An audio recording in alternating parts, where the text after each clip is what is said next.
वैशाली जिला से विधानसभा 126 महुआ हमारे तेज प्रताप यादव जी, सीतामढ़ी 30 बेलन सन विकास कुमार कवि, भोजपुर 198 शाहपुर मदन यादव, पटना 180 बख्तियारपुर डॉक्टर गुलशन यादव, पटना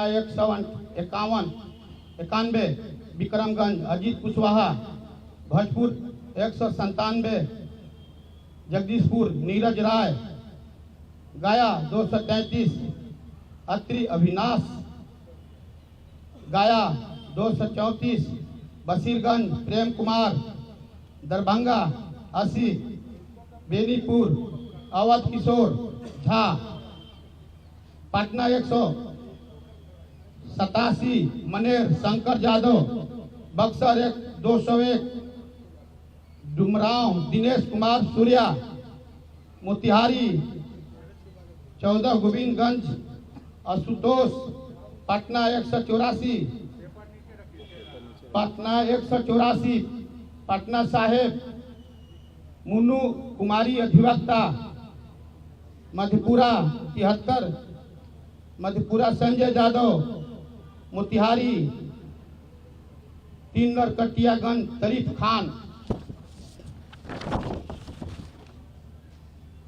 पटना 184 मीना कुमारी अधिवक्ता, मधेपुरा 73 संजय यादव, मोतिहारी 3 नरकटियागंज तरीफ रहमान, गोपालगंज 100 बरौली धर्मेंद्र क्रांतिकारी, गोपालगंज 102 उचाए कोट ब्रज बिहारी भट्ट, नवादा 236 हिसुआ रवि राज कुमार, वैशाली 129 महनार जय सिंह राठी, छपरा सारण 115 मनियारपुर पुष्पा कुमारी, समस्तीपुर 137 मोहिउद्दीन सुरभि यादव। बहुत बहुत शुभकामनाएं। हमने जनशक्ति जनता दल की अपनी लिस्ट जारी, फर्स्ट लिस्ट है 21 उम्मीदवारों को, और दूसरी लिस्ट जारी होगी। दूसरी लिस्ट आएगी अभी? हाँ आएगी, बताया जाएगा, आ जाएगी। टोटल कितने सीटों पर आप चुनाव लड़ेंगे? अभी तो हम लोग ये पहला लिस्ट है, हम बताएंगे, बताया जाएगा, आगे प्लानिंग होगी, आगे प्लानिंग होगी, बताया जाएगा।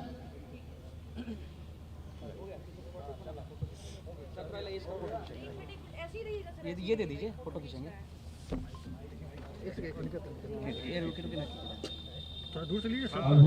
पार्टी की मैनिफेस्टो सभी प्रत्याशियों को हमारी तरफ से शुभकामनाएं हैं। और जैसा कि आप सभी जानते हैं कि जनशक्ति जनता दल माननीय हमारे नेता तेज प्रताप यादव जी के नेतृत्व में पूरे बिहार में मजबूती के साथ चुनाव लड़ रही है।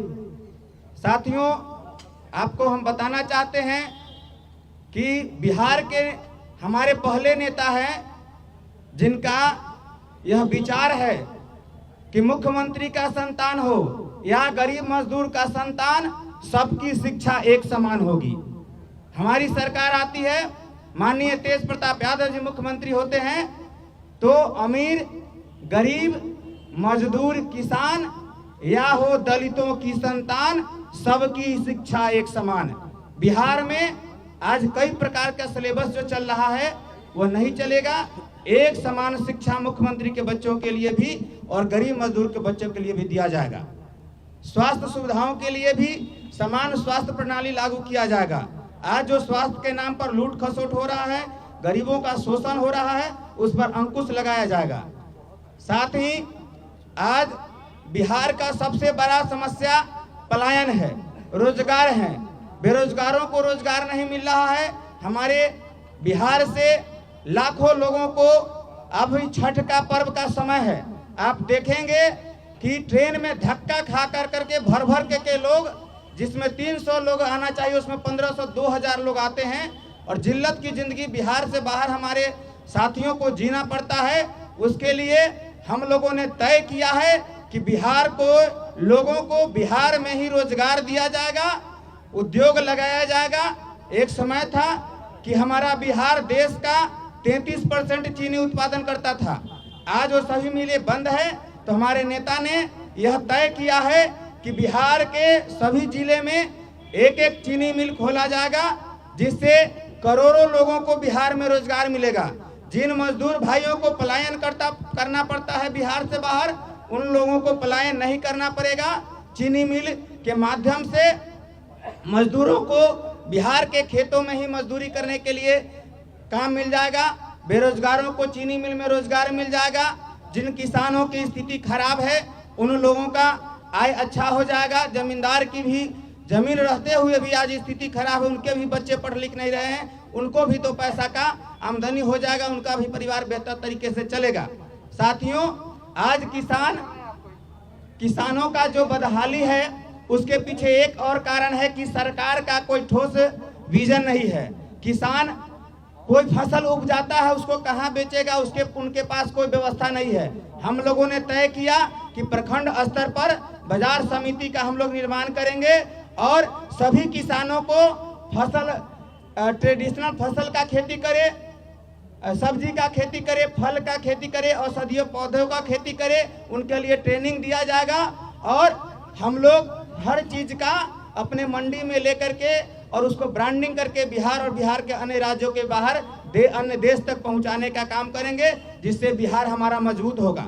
साथियों, आप सब जानते हैं कि बाढ़ और सुखाड़ का हमेशा दंश हमारा बिहार झेलता है, और उसके बाद भी सरकार के तरफ से आज तक कोई ठोस कदम नहीं उठाया गया।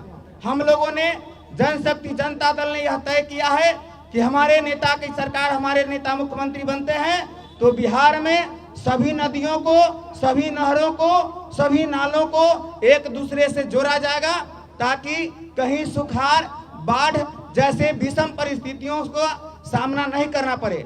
आप देख रहे हैं कि आज एक जवैनिया गांव था जो बिहार में समझिए समाप्त हो गया, नक्शे से मिट गया, लेकिन एक बार भी बिहार की सरकार ने, जदयू और भाजपा की सरकार ने उस पर संवेदना नहीं जताया, उन लोगों को मदद नहीं किया गया है। हम लोग उन लोगों को पुनः बसाने का काम करेंगे। हमारे नेता का उनके साथ पूरी हमदर्दी है, और बिहार में फिर आगे से कोई गांव नहीं उजड़े, बिहार में किसी का घर नहीं दहा जाए। इसके लिए हम लोगों ने तय किया कि सभी नहरों नदियों को एक दूसरे से जोड़ेंगे, ताकि ऐसा परिस्थिति नहीं आ पाए। साथियों, आज वृद्धा पेंशन, विधवा पेंशन, विकलांगता पेंशन का 3 साल से हम लोग लड़ाई लड़ रहे थे, जिसका 1100 हुआ है। आगे हमारे नेता के तरफ से उसको 3000 किया जाएगा।